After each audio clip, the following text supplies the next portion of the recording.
so many people are moving to Denver this year. You know, Denver is obviously an incredible place to live. I've lived here for 41, almost 42 years at this point, and I don't plan on going anywhere. You know, there's not few places I think that can match Denver when it comes to proximity to the mountains, but still so many cool urban activities and just the social life that Denver has to offer. However, this past year, U-Haul, which has a great resource, which is their moving index, where they just track where people are going to and from. You know, Denver's always been in the top 10 for as long as I can remember, but in last year, in 2024, U-Haul actually ranked us as 40th.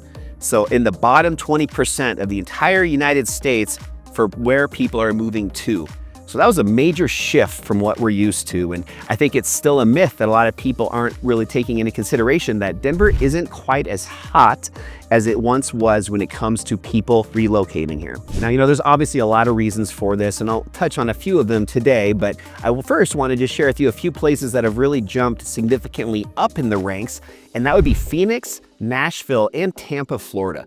So those are areas that were a little bit lower on the list and now are quite higher, and Denver kind of did the flip-flop with them.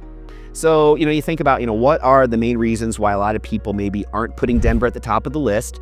Well, first and foremost, I think as a local here, what I've noticed is a lot of people being a little bit, you know, I think cautious or uncertain with all the stuff going on in the news when it comes to some of this Venezuelan gangs taking over apartment buildings. A lot of that stuff is definitely keeping people's interests a little bit raised, but also I think just the cost of living.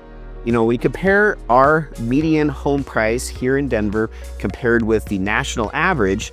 Here in Denver last year, we were at about $585,000 for a median home price. And when you compare that to the national average of about $416,000, that's a pretty significant difference.